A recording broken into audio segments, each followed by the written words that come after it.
Boa noite a todos.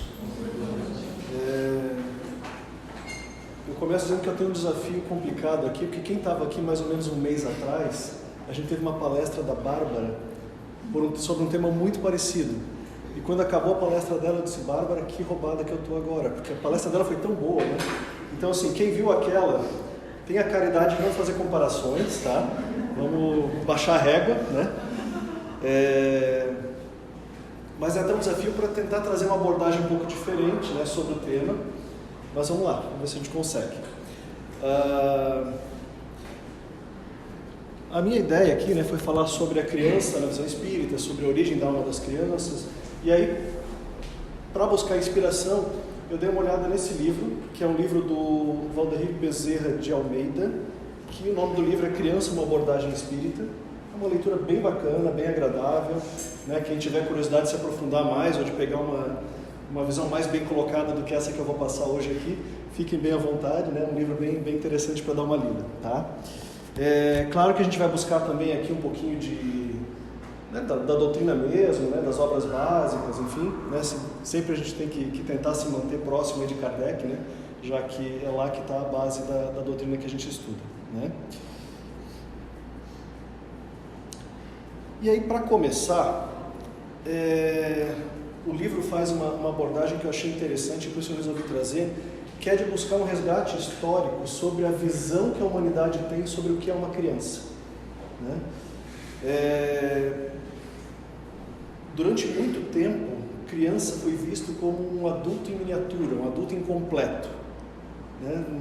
E se tratava a criança dessa forma, envolvendo a criança desde muito cedo nos trabalhos, né, na vida de adulto mesmo, o que hoje a gente para pensar, né, provavelmente trazia sérias complicações, né? A criança tinha que se envolver em coisas que ela não tinha maturidade ainda, né? E a coisa do carinho, do afeto, que hoje é tão comum, né? Hoje a gente tem tanto pelas crianças, né? Ela era reservada à criança muito pequenininha, que ainda tinha aquela cara fofinha, né? Aquele olhinho grande. E à medida que a criança ia crescendo, né, ia perdendo esse afeto e bota para trabalhar, bota para fazer alguma coisa que seja produtiva, né? Chegava ao ponto de que a morte das crianças mal era lamentada, porque assim, né, alguém que já não ajudava muito ainda, então, né, não vai fazer muita falta. E os níveis de mortalidade infantil eram tão altos que eles eram próximos dos níveis de natalidade. Então, uma criança que se vai logo é substituída por outra, né? Era uma visão, hoje, né, pra gente, assim, muito triste, né? Mas é o que se tinha na época, né? Isso não é uma coisa que eu estou inventando aqui, né? Isso tem um historiador chamado Philippe Arrier que fez uma pesquisa muito profunda sobre a vida em família, né, e a relação das famílias com as crianças ao longo da história, né, e ele que nos traz esses relatos.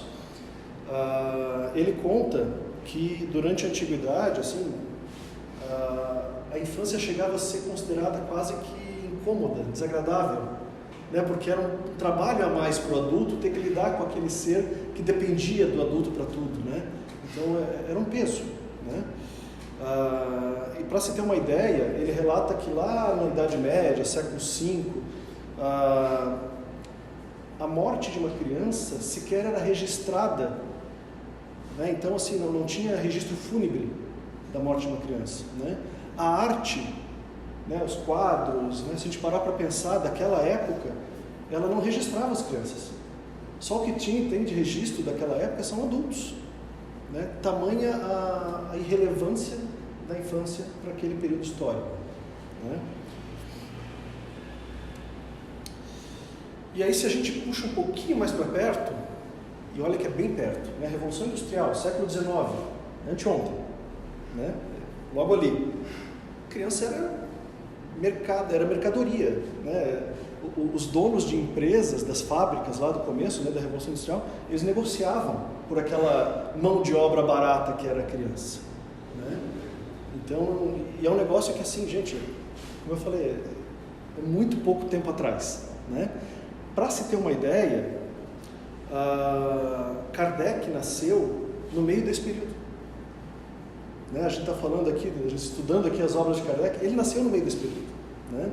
Claro que ele nasceu numa condição diferente, né? Se a gente voltar um pouquinho mais, a mudança de visão sobre o que é uma criança, ela começou lá no século XVIII, então um pouquinho antes ali da Revolução Industrial, quando Rousseau começou a falar que, não, peraí gente, esse ser aqui, ele é puro. Ele dizia, né, que é um ser puro e que a sua natureza é corrompida pelos adultos.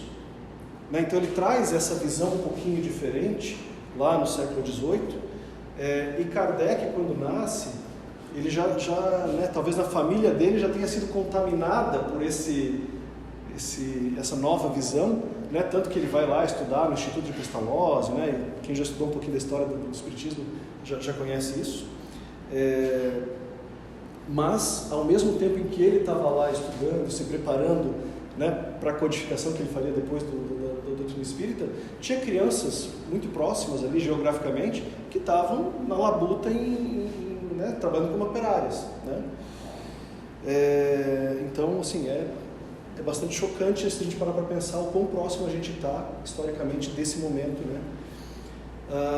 Mas por que eu achei interessante trazer esse resgate, né? Por que o livro aqui no qual eu me baseei traz isso e eu também achei interessante, né? Porque daí a gente vai ver o quão disruptivo foi a visão que o Espiritismo trouxe sobre o que é uma criança, né? Se a gente for lá no Livro dos Espíritos,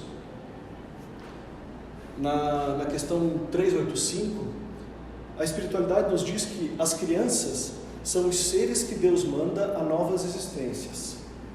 Para que não lhe possam imputar excessiva severidade, dá-lhes, ele, né, Deus, todos os aspectos de inocência. Então já traz uma visão completamente diferente, né? Traz aqui uma informação bem importante. São seres que Deus manda para novas existências. Aqui a gente está falando de reencarnação, né?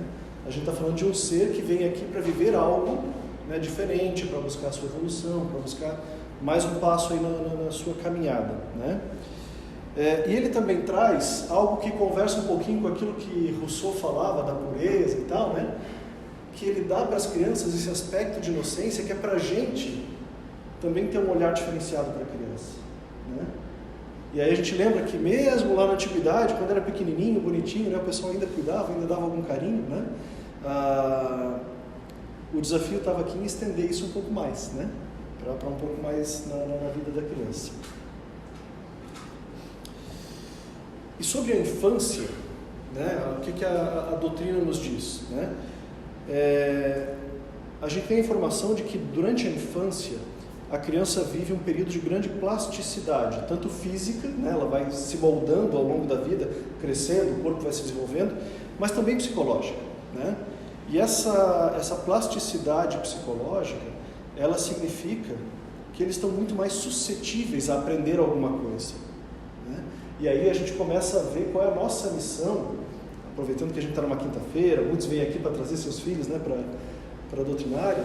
Aqui a gente começa a ver qual é a nossa missão enquanto pais, enquanto educadores, né? De pegar e aproveitar esse momento que a criança tem toda essa plasticidade, que ela tem toda essa abertura para aprender, né? E tentar levar o melhor possível para essa criança, né? O que a espiritualidade nos traz é que até por volta dos 7 anos de idade, o espírito ainda está se adaptando a essa nova existência, né? O perispírito ainda não está completamente conectado ali com aquele corpo que ainda é muito pequenininho, né? E aí lá na Revista Espírita, em 1863, a espiritualidade traz uma analogia que até a Bárbara comentou na palestra dela aqui um mês atrás, que os órgãos da inteligência nas crianças muito jovens são como cera mole, apta a receber a moldagem do mais fraco objeto que a toca. Quer dizer, qualquer coisa que a gente fale para uma criança vai moldando, né, a mente dela, vai moldando a forma como ela vai encarar depois a vida, né? Então qualquer objeto que toca aquela cera mole, né, modifica aquele objeto, por mais breve que seja aquele toque. E quando essa cera, que a princípio era tão fluida, né, vier a endurecer, a impressão ficará inapagável. Esse é um ponto importante, né? A gente vai lá, a gente tem toda a oportunidade ali durante os primeiros anos de vida de impactar da melhor forma possível. E esse impacto, em algum momento, ele se torna muito mais difícil de desfazer, né? Mas tem mais informações que a espiritualidade nos traz. Lá na revista, no Livro dos Espíritos, na questão 385 também, eles nos dizem que a infância não é somente útil, necessária e indispensável. Por que útil, necessária e indispensável? Para que a gente possa ajudar aquele espírito reencarnante, né? Aquela criança, ela traz toda uma história, e de alguma forma a gente vai gerar algum impacto nela. Por que ela tem toda essa plasticidade? Por que ela é tão facilmente impressionável, né?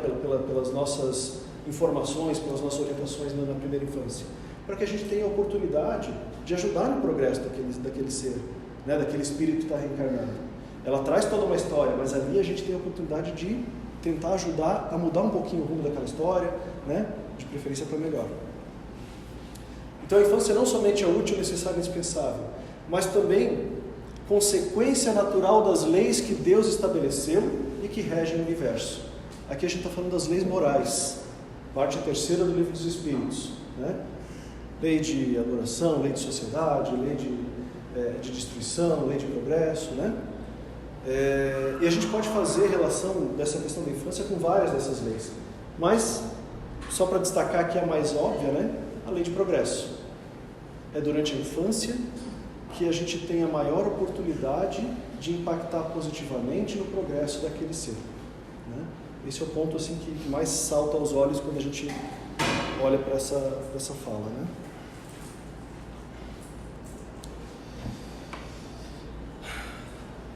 E a gente falou aqui antes de pureza, de inocência, né? Na primeira infância, né, além dessa plasticidade, né, que a criança tem, decorrente dessa adaptação que o espírito ainda está tendo na nova encarnação, a criança também demonstra uma fragilidade, uma doçura, uma dependência, que, segundo aquela primeira citação que eu mostrei lá do Livro dos Espíritos, está aqui justamente para cativar a gente, né, para a gente olhar para aquele serzinho tão frágil e querer ajudar, e querer estar presente, estar próximo, né, impactar de alguma forma na vida dela, né, apoiá-la, alimentá-la, cuidar, educar e tudo mais, né. Mas a gente sabe que aquele espírito tem uma história, né, a gente sabe que por causa dessa história, esse espírito traz tendências, né, que podem ser boas ou más. Então, durante essa primeira infância, essas tendências, elas também ficam um pouquinho mais adormecidas, justamente para que ela não vá de encontro a essa orientação que a gente vai dar, né?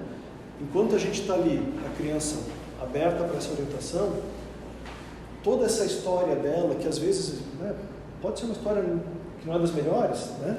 Essa história está meio adormecida, justamente para a gente conseguir causar algum impacto, né? E aí, o autor aqui do livro, ele fala que durante esse período, a criança enverga a túnica da inocência, né? É como se ela tivesse ali uma túnica por cima dela que dá todo esse ar diferente, né? Mais bonitinho, mais inocente, né? Que nos ajuda nessa relação de educação que a gente tem que ter, né? E quando a gente fala da pureza, lembrando, né, aquilo que eu falei de Rousseau, que dizia que a criança é pura, que quem corrompe a criança são os adultos, é a sociedade, né? Será que é assim mesmo? Será que essa pureza está toda lá, né? Na medida em que a gente já falou, né, que apesar do aspecto, né, que a criança tem da inocência, da doçura, mas é um espírito que já reencarnou, que está reencarnando e que já tem toda uma história, né? Então é difícil a gente falar de pureza completa, mas tem esse aspecto, né, de pureza. E aí o que a gente pode concluir? Que além daquela túnica da inocência que o autor do livro fala, também tem a questão do véu do esquecimento, que faz com que a gente perceba uma pureza, né?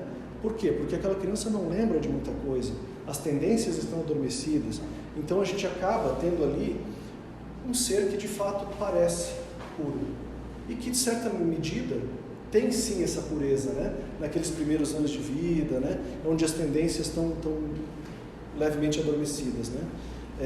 Então, se não é uma pureza como Rousseau imaginava, mas sim, né? Tem ali alguma coisa que a gente pode chamar de pureza, né? E aí, feita essa longa introdução, a gente chega no tema da palestra de fato, né? Eu até brincava contigo antes que essa palestra poderia ser a mais rápida do ano, né? De onde vem as almas das crianças? Bom, todos nós fomos crianças um dia, né? A alma vem de onde vem todos, né? Não tem diferença. Mas assim, a gente já falou aqui, né? As crianças passaram por várias experiências e tal, mas eu quis trazer aqui um comparativo de algumas visões diferentes sobre a origem das almas das crianças, né? A gente tem a visão materialista. A visão materialista que é de quem não acredita que existe algo além da matéria, que existe algo além do corpo, né? Essa pessoa vai dizer que a alma, no máximo, é uma consequência daquilo que acontece dentro do cérebro, né? Os neurônios vão lá, tem as sinapses, aquilo gera uma consciência, gera uma percepção, né? A psique da pessoa e tudo mais, e aquilo ali é o máximo que a gente pode chegar perto de algo que seja uma alma, né? Ou seja, a alma é consequência da matéria, só, né? E uma vez cessada a vida, uma vez que aquele cérebro já não tem mais o funcionamento, não existe mais alma. Essa é a visão materialista, né? Aí tem a visão do criacionismo, que é a visão que nos diz que a alma da criança é criada no momento da concepção. Então, criado um novo ser vivo, coloca-se ali uma alma. E essa alma, aí sim, pura, não tem nada, não tem história, não tem, né? Aí é uma criança que nasce um quadro em branco para a gente fazer, né, na educação dela o que quiser, né? Mas aí como é que ficam essas tendências que a gente vê? Como é que ficam todas, né, as coisas que a gente vê que parece que não pode ser, né? Um quadro em branco ali que começou a ser escrito agora, né? E aí a gente tem a visão que o Espiritismo nos traz, que é a visão da reencarnação. Aqui a gente está falando da pluralidade das existências, quer dizer, aquela criança não está nascendo pela primeira vez, né? Já tem alguma coisa que aconteceu antes e que a gente desconhece, mas que de alguma forma vai impactar naquela vida, né? Aquela alma, né, aquele espírito que está reencarnando ali, ele existia antes do momento da concepção, né? Ele existia antes do momento do nascimento, e ele vai continuar existindo depois que aquela vida se cessar, né? O espírito ele vai reencarnar quantas vezes for necessário para ele ter o aprendizado dele, aquela caminhada que a gente tanto fala aqui, né, rumo à perfeição relativa, né, rumo a se aproximar de Deus, né? Então assim, vão ser muitas reencarnações, né? E voltando naquela primeira definição de criança lá do Livro dos Espíritos, né, é um ser que veio para uma nova existência, para aprender alguma coisa, para buscar algo diferente naquela encarnação. E cabe a nós ajudar, mesmo sem saber o que é exatamente, né? Nosso papel é ajudar nessa caminhada, nessa busca, nessa descoberta.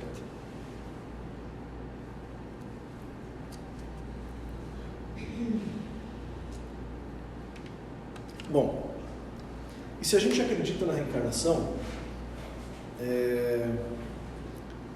e a gente pensa aqui na lei de progresso, por exemplo, para mim veio rapidamente à mente essa frase: Deus criou todos os espíritos simples e ignorantes, isto é, sem saber, né?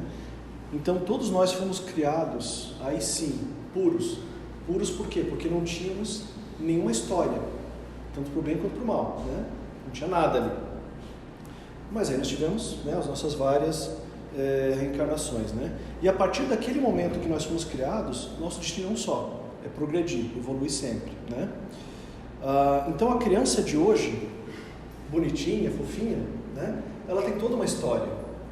Ela passou por vários momentos em que ela fez de tudo um pouco, né?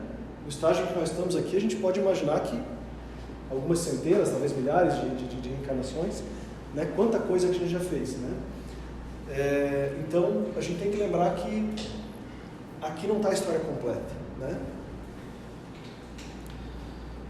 E o nosso papel aqui é de tentar identificar, né, quais são as boas tendências para reforçar e quais são aquelas não tão boas para a gente tentar apoiar da melhor forma possível, né?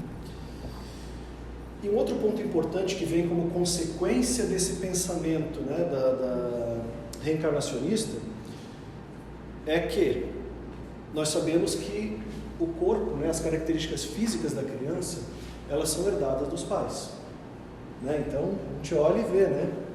O cabelo da mãe, o olho do pai, né? Aquela coisa toda. Alguns ficam naquela disputa, né? Parece mais com um, parece mais com o outro. Né? Mas e o espírito e a alma? Será que tem alguma ligação? Né? A resposta é muito simples, né? Quando a gente pensa na reencarnação, mas não custa a gente trazer aqui o assunto. Né? Existe uma outra linha de pensamento que Santo Agostinho defendia quando encarnado, que é o traducionismo. O que dizia o traducionismo? Eles acreditavam que na hora que, né, lembrando do criacionismo ali, né, foi concebida uma criança, naquele momento se pegava um pouquinho da alma do pai, um pouquinho da alma da mãe e formava a alma da criança. Então era como se fosse, como era o corpo físico que pega o genoma, né, a carga genética de um e de outro e forma um novo ser, era como se fizesse isso com a alma. Né? E aí, qual que é o problema desse pensamento? Primeiro que assim, a gente já viu, não é assim, né? A gente já viu que não é bem isso, a gente já viu que aquele espírito ele já tem toda uma história própria dele, né? Ele não é formado pelo pai e pela mãe, né?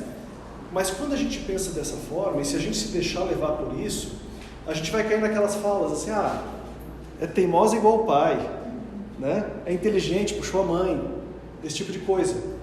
E quando a gente fala isso, a gente está facilitando uma ideia de não responsabilização, né? Porque daí não é culpa da criança ela ser teimosa, a culpa é do pai que é teimoso e passou isso para ela, né? Mas se a gente parar para pensar na reencarnação, a criança é teimosa porque ela é teimosa mesmo, né? Ele tem facilidade em determinada área do conhecimento, né? Gosta de matemática, puxou o pai. Não, gosta de matemática porque aquele espírito tem uma história, né, que levou a ter essa facilidade, né? Então a gente tem que tomar muito cuidado para não se deixar levar por esse pensamento, né? E daqui a pouco abrir mão da nossa responsabilidade de orientar, de cuidar, né, de zelar por aquela criança, porque afinal de contas, né, é filha do Paulo, só podia sair desse jeito mesmo, né? Fazer o quê? Né? Então a gente tem que tomar esse cuidado. Tá? Mas aí vem uma pergunta. Se não é porque a alma da criança é fruto da junção da alma dos pais, por que a gente vê tanta semelhança de comportamento, né, de preferências, entre pais e filhos? Ou entre a criança e um avô, algum parente próximo? Né? Às vezes a gente tem também essa coisa, né? Puxou o avô, puxou o tio. Por que a gente vê essas semelhanças, né? Aí a gente pode lembrar que lá no Livro dos Espíritos, questão 207, né? Eles nos trazem que uns e outros, né? A criança e os pais, a criança e os parentes, são espíritos simpáticos, que reciprocamente se atraíram pela analogia dos pendores, ou seja, eles têm afinidades. Né?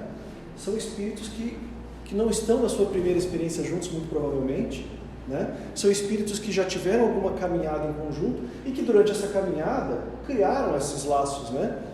A gente numa existência a gente já começa, né, um casal às vezes a pegar ali trejeitos um do outro, né? A pegar formas de encarar algumas coisas, enfim, né?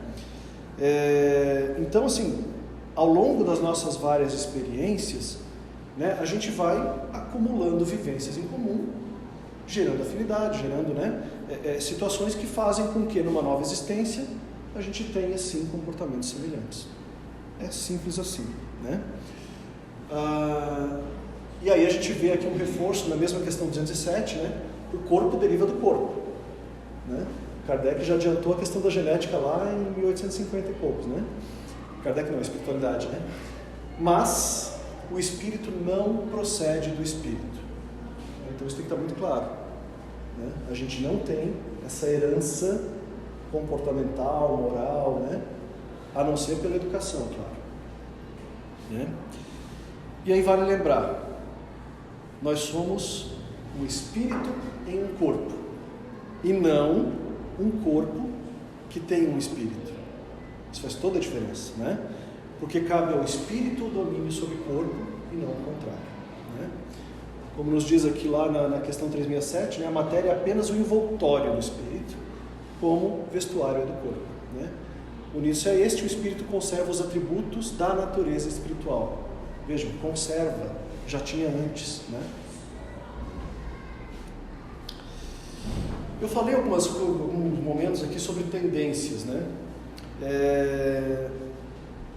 E aí só para separar bem, porque às vezes pode ter alguma confusão, tem dois conceitos ali que podem se misturar um pouquinho, né? Que é instinto e tendência. Tá? Mas a doutrina mesmo já nos traz isso muito claramente dividido, né? Lá na Gênese, eles nos trazem que instinto é a força oculta que solicita os seres orgânicos a atos espontâneos e involuntários, tendo em vista a conservação deles. Então o que é instinto? Matar a fome é instinto. Necessidade de sono, né? O instinto a gente percebe no bebê. O bebê começou a dar fome, ele chora por instinto. Né? Ele não é que ele sabe assim, se eu chorar eles vão prestar atenção em mim. Não, aquilo ali é instinto, né? Então o instinto ele é um comportamento herdado, mas herdado do ponto de vista biológico mesmo, né? Animais têm instinto e o nosso lado instintivo ele é o nosso lado animal de certa forma, né? Lá no livro dos Espíritos, né, nos dizem que o instinto é uma espécie de inteligência, mas é uma inteligência sem raciocínio, é o corpo, né? É a inteligência do corpo mesmo, né? Por ele todos os seres provêm as suas necessidades. Ok, isso é instinto, né? Mas e a tendência, o que é? A tendência, para nós, né, que acreditamos aqui na reencarnação, é a manifestação do espírito reencarnado. Tá? Lá no livro dos Espíritos, eles nos dizem que o homem não conhece os atos que praticou em suas existências pretéritas, mas pode sempre saber qual o gênero das faltas que se tornou culpado, né, e qual o cunho predominante do seu caráter. Bastará então julgar o que foi, não pelo que é, e sim pelas suas tendências. Né? Ou seja, eu lembro muito do Rinaldo que conduzia o ESD aqui na nossa casa. Ele vivia dizendo assim, não precisa fazer, né, tentar descobrir quem tu foi em outra vida, assim, basta se olhar no espelho. Né? Se olhar no espelho e pensar, o que eu faço, quem eu sou, quais são as minhas tendências, né? Como que eu reajo às situações. Ali você vai ter todas as dicas de quem foi. Né? Então é isso, só para a gente diferenciar, né, a questão das tendências e do instinto, né? E assim, reforçando, né, o instinto é aquilo que a gente vê no bebê. À medida que a criança vai ficando mais velhinha, ela vai deixando de lado um pouco os instintos e aflorando cada vez mais as tendências, né? E aí que a gente tem que prestar atenção, né?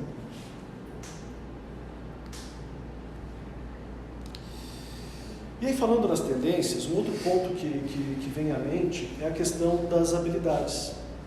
Às vezes a gente vê crianças que surgem, né, com habilidades que não tem como, né, uma criança assim tão novinha ter, né? E não é só a habilidade de tocar um instrumento musical, né? Às vezes é uma curiosidade muito forte sobre um tema, né? Às vezes é até um conhecimento que parece que é quase natural ali, né? Uma facilidade muito grande, assim, né? Crianças que falam vários idiomas só de ouvir, né? Crianças que conseguem fazer contas complexas ali de matemática, né? Quase que sem nenhum tipo de instrução, ou até alguma questão moral mesmo, né? Um senso de justiça muito forte. E às vezes a gente vê crianças que, poxa, elas se condoem muito com uma situação de injustiça, né? E coisa que às vezes a gente consegue passar o pano fácil e para elas não, né? Então isso tudo não pode ser do nada, né? Isso tudo tem que ter alguma origem. E aí a gente vê lá na Revista Espírita, em 1867, tem uma frase que fala que a precocidade de certas crianças para línguas, para música, para matemática, etc., para todas essas ideias inatas, né? Elas não passam de lembranças, né? São lembranças como se elas lembrassem de algo que elas já sabiam, né? E é isso mesmo, né? Só que aí tem alguns alertas importantes, né? Algumas crianças têm essas manifestações diferenciadas, o que não implica que a criança que não tem era uma ignorante em todas as vidas anteriores, né?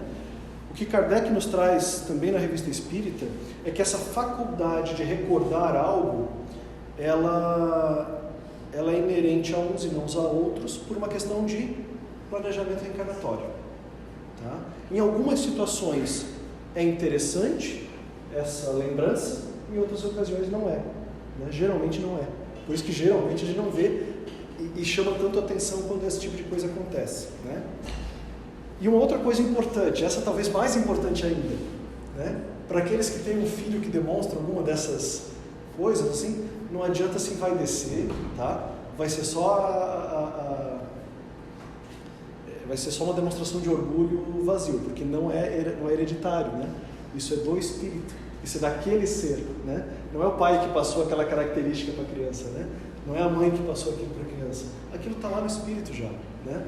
Então não sejamos orgulhosos de achar que a gente é que produziu aquilo, né? Não, aquilo é daquele espírito mesmo, né?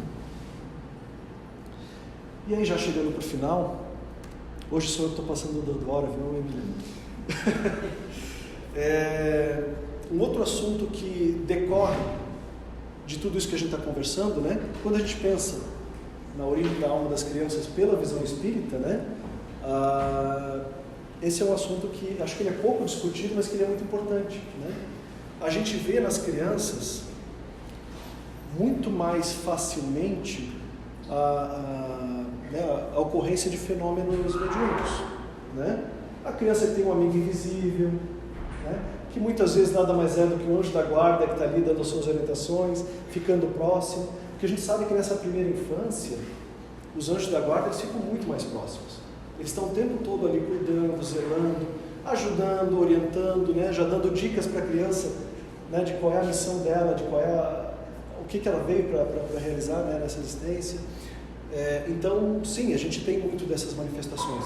Assim como pode acontecer de algum inimigo de vidas passadas querer perturbar aquele serzinho já desde a primeira infância, né? Tá, mas o anjo da guarda não está lá para cuidar? Tá. Só que a gente tem que lembrar que a gente tem livre-arbítrio, né?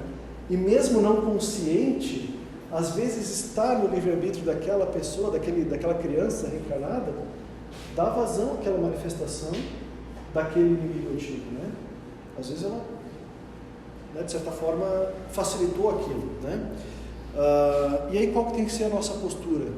Prece, né? A gente não deve incentivar jamais qualquer tipo de desenvolvimento desse fenômeno mediúnico na criança.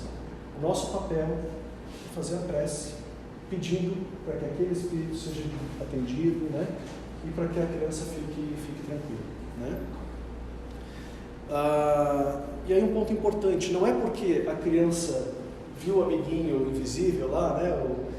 O anjinho da guarda e tal, que ela vai ser um médium ostensivo quando crescer, né? Aquilo ali também é uma característica inerente a pouca idade dela. Lembra que a gente falou que até os 7 anos, mais ou menos, a criança ainda não está completamente ligada ao corpo e tal? Por isso tem essa facilidade, tá? Mas não é que necessariamente será um médium ostensivo quando crescer, né? E aí, só para reforçar, né? Nunca tentar encaminhar para desenvolvimento mediúnico.